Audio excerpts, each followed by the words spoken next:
La France d'Emmanuel Macron, qu'on le veuille ou non, a soutenu le régime algérien. Pourquoi? Parce qu'elle pensait naïvement que le régime algérien allait protéger les intérêts de la France dans le Sahel. Chassé par le Niger, chassé par le Mali, chassé par le Burkina Faso, Tebboune a fait croire à Macron que l'Algérie va protéger les intérêts français, va la remplacer pour garantir, protéger les arrières de la France. Les élites et les dirigeants de ces pays-là rejettent l'Algérie, ils considèrent l'Algérie comme une nouvelle puissance ingérante, et l'Algérie finalement elle est considérée aujourd'hui comme une France bis par les colonels maliens, par les dirigeants burkinabés ou les dirigeants du Niger. Il a eu tort, Emmanuel Macron. Il a vu que le Maroc est devenu plus influent au Sahel que l'Algérie. La preuve, c'est Mohamed Sissi et le Maroc qui sont médiateurs avec les Maliens et les Burkinabés et les Nigériens pour pas mal d'affaires sécuritaires très délicates. C'est le Maroc qui veut proposer des projets économiques novateurs et stratégiques aux États du Sahel. Le Maroc a profité de véritables acteurs d'influence régionale dans la région.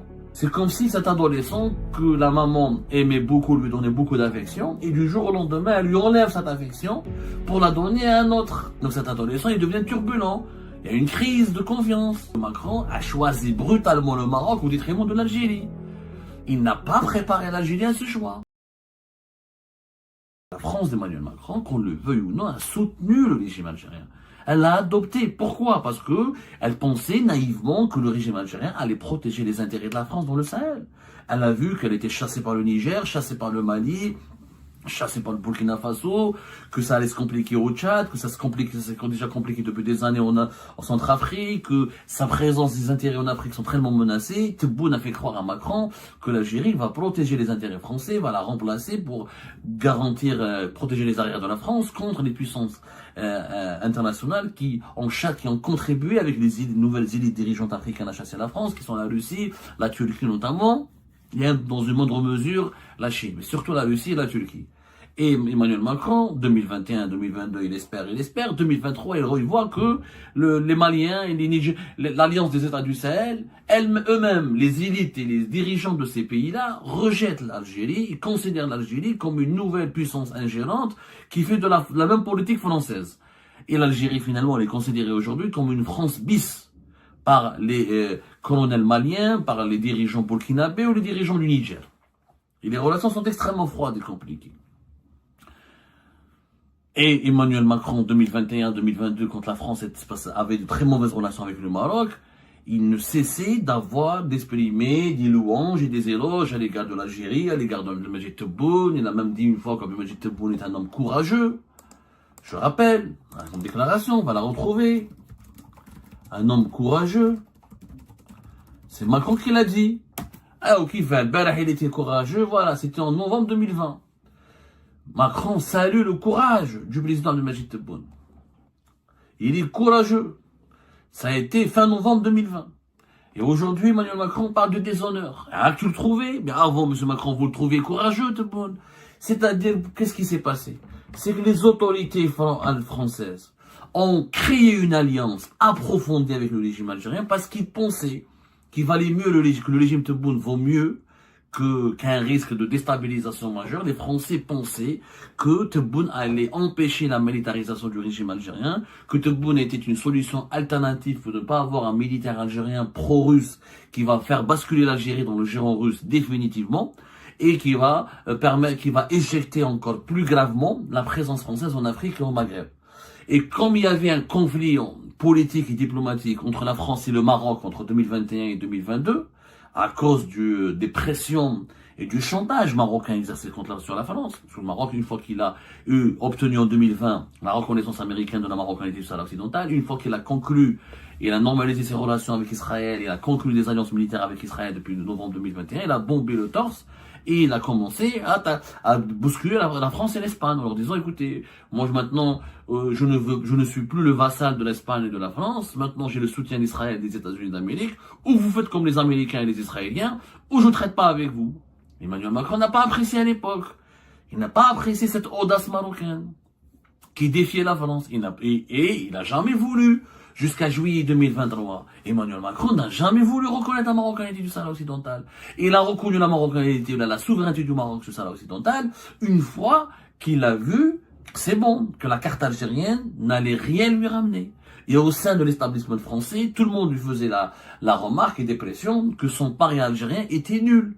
Parce qu'Emmanuel Macron a parié sur le régime algérien. Il pensait qu'une alliance avec Alger allait stopper l'avancée du mouvement anti-français ou de l'instauration d'un impérialisme nouveau russe anti-français dans la région, dans le Maghreb et en Afrique.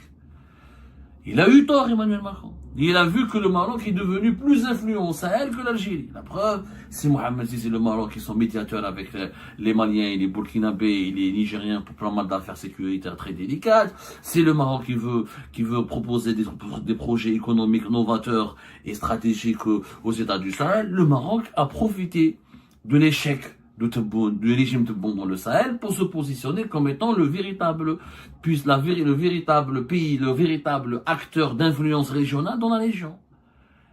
Donc Macron s'est retourné contre l'Algérie au profit du Maroc par pur opportunisme. Sauf que pendant les 4 ans, il a habitué le régime algérien à un soutien sans faille. C'est comme si cet adolescent que la maman aimait beaucoup, lui donnait beaucoup d'affection, et du jour au lendemain, elle lui enlève cette affection pour la donner à un autre. Donc cet adolescent, il devient turbulent. Il y a une crise de confiance. Et le régime algérien a été déçu. Pourquoi? Parce que Macron a choisi brutalement le Maroc au détriment de l'Algérie. Il n'a pas préparé l'Algérie à ce choix. C'est pas vrai. Il a vu Tebboune en juin 2024. Il lui a soufflé que peut-être la France va changer de position. Tebboune l'avait averti. Et en juillet, un mois plus tard, il décide de changer de position. Ça a été trop brutal pour le régime algérien. Et le changement de la position de Macron a été fait ou a été accompli de façon à ce que le régime algérien se sente méprisé, humilié. Al-Khaz, je vous ai utilisé pendant 4 ans. Vous m'avez rien apporté. Maintenant, je vous jette dans les oubliés de l'histoire. Comme on dit en arabe, je mets un trait sur vous. Je préfère aller vers votre rival, vers votre adversaire qui est le Maroc. Parce que je suis plus gagnant avec lui. Bah, à ce moment-là, le régime algérien a une réaction épidermique. Parce que le régime algérien, il estime qu'il a soutenu Macron aussi. N'oublions pas, pour les élections présidentielles françaises, la Grande Mosquée de Paris et les réseaux algériens ont soutenu Emmanuel Macron. Ont appuyé la candidature d'Emmanuel Macron, ont tout fait pour qu'Emmanuel Macron gagne aussi, avec le vote communautaire algérien contre l'extrême droite. Donc le régime algérien, ils sent que Emmanuel Macron lui est redevable. C'est pour ça que le régime algérien réagit violemment après le ralliement ou l'alignement de la France de la position du Maroc, ou le ralliement de la France au camp du Maroc. Il a réagi violemment parce qu'il s'est senti trahi. J'ai soutenu Macron. Je l'ai soutenu, à cause de la France, je me suis battu, je me suis disputé et j'ai créé des tensions avec mes voisins de l'Afrique subsaharienne. J'ai aidé à la campagne de Macron pour son 2e mandat. J'ai développé des relations économiques et politiques amicales avec la France. Et à la fin, la France a choisi le Maroc. Tebboune a été choqué. Les dirigeants algériens ont été offusqués. Parce que pour eux, parce que le Maroc maintenant, il tire un grand profit, il sort grandiose, il sort gagnant. Les États-Unis, l'Espagne, Israël, tout le monde est avec lui, les Émirats, les monarchies du Golfe. L'Algérie se sont encerclées, elles se sont piégées, elles se sont menacées, surveillées. C'est ce sentiment d'insécurité qui pousse le régime algérien à être violent, à être brutal. Et l'attitude de Macron, elle a aggravé ce sentiment d'insécurité. De ville pas à raison, notre approche aurait été possible. La France aurait pu peut-être reconnaître la souveraineté du Maroc, mais avec d'autres termes, avec d'autres moyens, en choisissant peut-être d'autres séquences, ou en faisant part en suivant un processus qui est beaucoup moins brutal pour l'Algérie, où là on est en dialogue plus franc.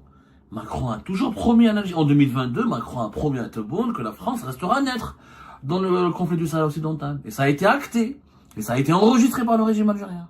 Le régime algérien a eu peur que la France emboîte le pas de l'Espagne en faveur du Maroc depuis 2022. Mais en août 2022, à Alger, Macron a certifié à Tebboune qu'il n'allait pas rejoindre le camp du Maroc.